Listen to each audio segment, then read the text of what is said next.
15 सितंबर 2023 की यह घटना है। एक महिला दरोगा अपने ही थाने में इंस्पेक्टर के सामने खड़ी थी। काफी समय हो चुका था, वो महिला वहीं पर खड़ी थी और उसकी आंखों से आंसू बह रहे थे। वो महिला कुछ कहना चाहती थी लेकिन कह नहीं पा रही थी।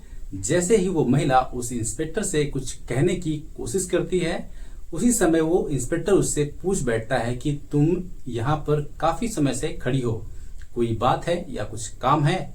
उस समय वो महिला दरोगा कहती है कि सर अब बहुत हो चुका, आपने मेरा शोषण बहुत कर लिया, अब मुझे बर्दाश्त नहीं हो रहा है, बर्दाश्त के बाहर हो चुका है। ये बात सुनते ही जो इंस्पेक्टर होता है उसे बहुत गुस्सा आता है। वो महिला दरोगा को बहुत ही गंदी गंदी गालियां देता है और वहां पर वो उसे बहुत ही बुरा भला कहता है। इसके बाद जो महिला दरोगा होती है वो कहती है सर आप क्यों समझ नहीं रहे हो, बात जो है अब बहुत आगे बढ़ चुकी है, अब बात वहां तक नहीं रही।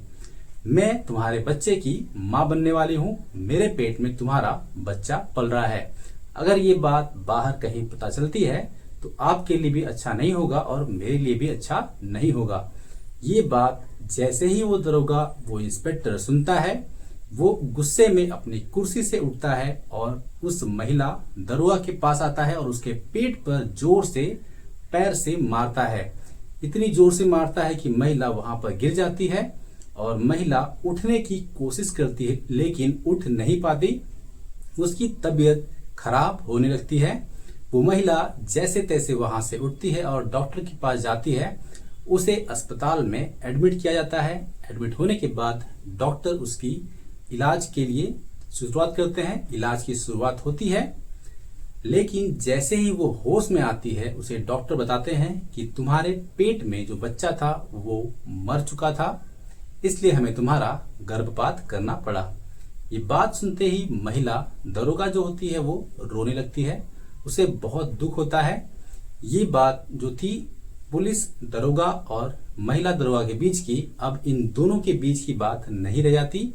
ये बात अब डॉक्टर को भी मालूम पड़ जाती है और इस तरह से धीरे धीरे ये बात सोशल मीडिया के माध्यम से लोगों तक जब पहुंचती है, अखबारों के माध्यम से लोगों तक जब पहुंचती है, लोग ये सोचने पर मजबूर हो जाते हैं कि जो महिला दरोगा अपनी सुरक्षा के लिए, लड़कियों और महिलाओं की सुरक्षा के लिए वर्दी पहनी थी, आज वो खुद एक शोषण का शिकार हो चुकी है। दोस्तों, आज की जो कहानी मैं आपको बताने जा रहा हूँ, ये कहानी है बिहार के पटना जिले की।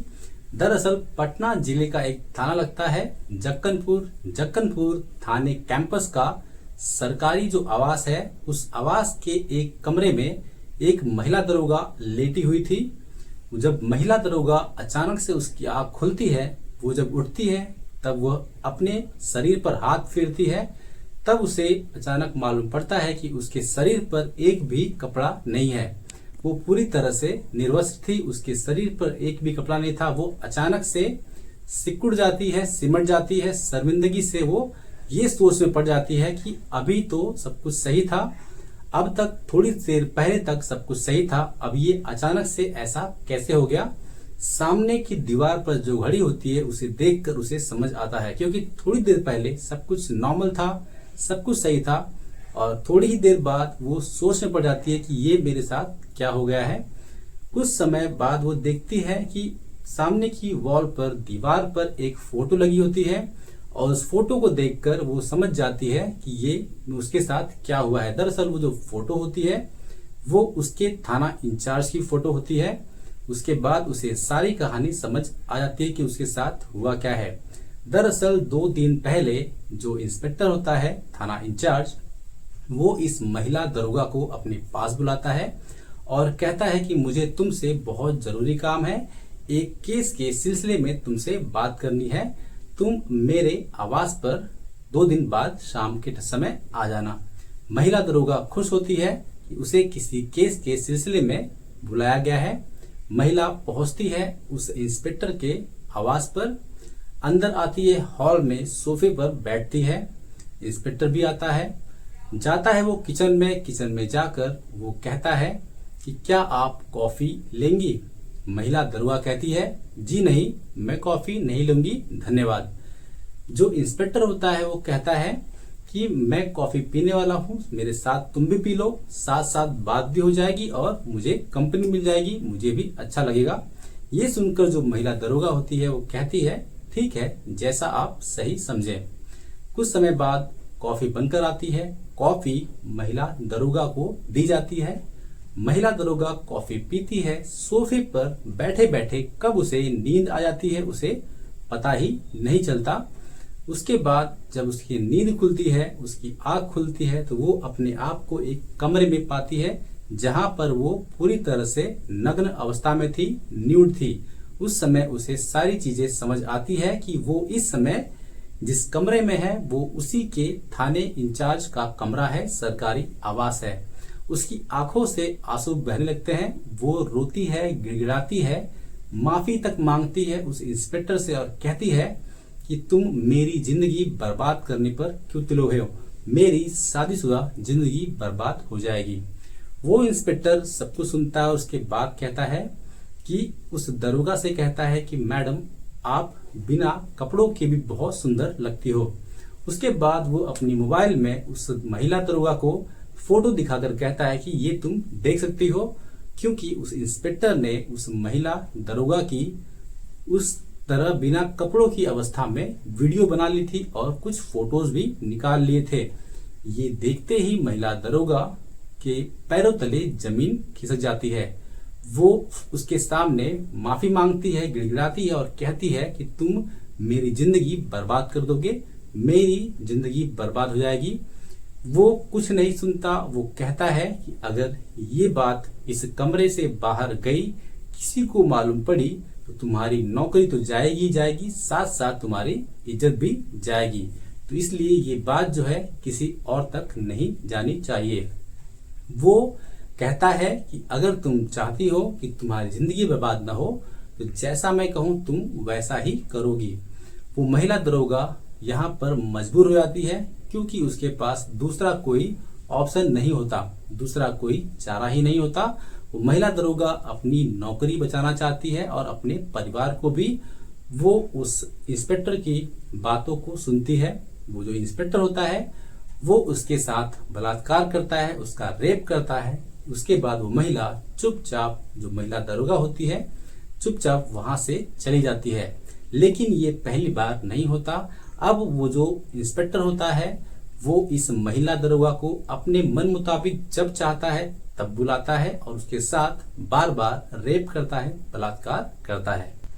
और वो महिला दरोगा चाह कर भी कुछ भी नहीं कर पाती है। ये सिलसिला लगातार चलता रहता है। इसी बीच वो महिला गर्भवती हो जाती है और अपने गर्भवती होने की बात जब वो उस इंस्पेक्टर से कहती है, उसे बताती है, तो वो इंस्पेक्टर उसे कहता है कि तुम मुझे नहीं जानती हो, तुम मुझसे ये सारी बातें क्यों कह रही हो। मैं यहाँ पर पिछले 3 साल से हूँ, मैं बहुत ही पावरफुल हूँ, मेरी पहचान ऊपर तक है, मैं तुम्हें सस्पेंड करवा सकता हूँ, यहाँ से तुम्हारी नौकरी भी जा सकती है। वो महिला कहती है कि मैं गर्भवती हूँ, तुम्हारे बच्चे की माँ बनने वाली हूँ, तुम मुझे से ऐसी बातें कर रहे हो। वो गुस्से में आता है उस महिला दरोगा के पास और उसे पैरों से मारता है। वो महिला गिर जाती है और उसे अस्पताल ले जाया जाता है। जैसे ही वो अस्पताल जाती है उसे मालूम पड़ता है कि उसका बच्चा मर चुका है। इस तरह से कुछ दिन बीतते हैं। उसके बाद महिला दरोगा के पास सारे सबूत होते हैं उस इंस्पेक्टर के खिलाफ कि उसने जो भी कुछ उसके साथ में किया है। लेकिन वो महिला दरोगा फिर भी सोचती है कि चलो जाने दो, अब सब कुछ खत्म करते हैं, नए सिरे से सब कुछ शुरू करते हैं। लेकिन वो जो इंस्पेक्टर होता है वो अपनी मनमानियां अब भी जारी रखता है, वो सुधरता नहीं है। महीने बीतते हैं, इस तरह से महीने बीतते हैं, अभी भी इसके बारे में किसी को भी नहीं पता होता है। एक दिन थाने में ही महिला जो दरोगा होती है वो उस इंस्पेक्टर के साथ उसकी बहस हो जाती है। उस बहस के दौरान उस थाने में वहां का जो स्टाफ होता है, चाहे वो कांस्टेबल हो या फिर होमगार्ड या फिर और भी दरोगा हो, इसके अलावा जो फरियादी होते हैं, जो अपनी कंप्लेन लेकर आते हैं वो हो, इन सब के उपस्थिति में वहां पर इन दोनों के बीच एक अच्छी खासी बहस होती है। बहस इस हद तक बढ़ती है कि वो महिला दरोगा सारी बातें वहां पर बता देती है जो भी उस इंस्पेक्टर ने उस महिला दरोगा के साथ में की होती है। सारी बातें सुनने के बाद माहौल बहुत ही बिगड़ता है। वो जो इंस्पेक्टर होता है उसे लगता है कि अब ये वहां माहौल खराब हो सकता है, बात बिगड़ सकती है। वो वहां से मौका देखता है और 6 दिन की छुट्टी लेते हुए 30 नवंबर 2023 को वो 6 दिन की छुट्टी लेकर चला जाता है और कहता है कि मैं 6 दिन बाद यानी कि 6 दिसंबर 2023 को वापस आ जाऊंगा। दिन बीतते हैं, 6 दिसंबर आता है, लेकिन वो थाने नहीं पहुंचता। इस तरह से 6 दिसंबर के बाद भी दिन बीतते हैं, वो नहीं पहुंचता। काफी समय बीत जाता है। करीब 15 जनवरी 2024 का दिन आ जाता है। अब तक वो जो इंस्पेक्टर होता है वो थाने नहीं पहुंचता। इसके बाद वो जो महिला होती है वो अपने पति और एक रिश्तेदार को लेकर पटना के पुलिस मुख्यालय पहुंच जाती है और वहां जाकर वहां के उच्च अधिकारियों के सामने अपनी कहानी बयां करती है। उसके साथ जो भी घटित हुआ होता है वो सारी चीजें बताती है। ये सुनने के बाद जो वहां के उच्च अधिकारी होते हैं वो इस शिकायत को दर्ज करते हैं, महिला इंस्पेक्टर की शिकायत को दर्ज करते हैं और उस इंस्पेक्टर के जो इंचार्ज होता है उसके खिलाफ FIR दर्ज होता है और ये मैटर जो होता है वो कोर्ट में पहुंचता है और कोर्ट एक पुलिस अधिकारी को नियुक्त करती है, लेडीज को, जो इस केस पर काम करती है। उस पुलिस इंस्पेक्टर के खिलाफ जांच बैठाई जाती है और केस को आगे बढ़ाया जाता है। तो दोस्तों ये थी आज की कहानी। आपको कहानी कैसी लगी कमेंट में जरूर बताएं। इस तरह की वीडियोस को देखने के लिए चैनल को सब्सक्राइब करें, वीडियोस को लाइक करें। धन्यवाद।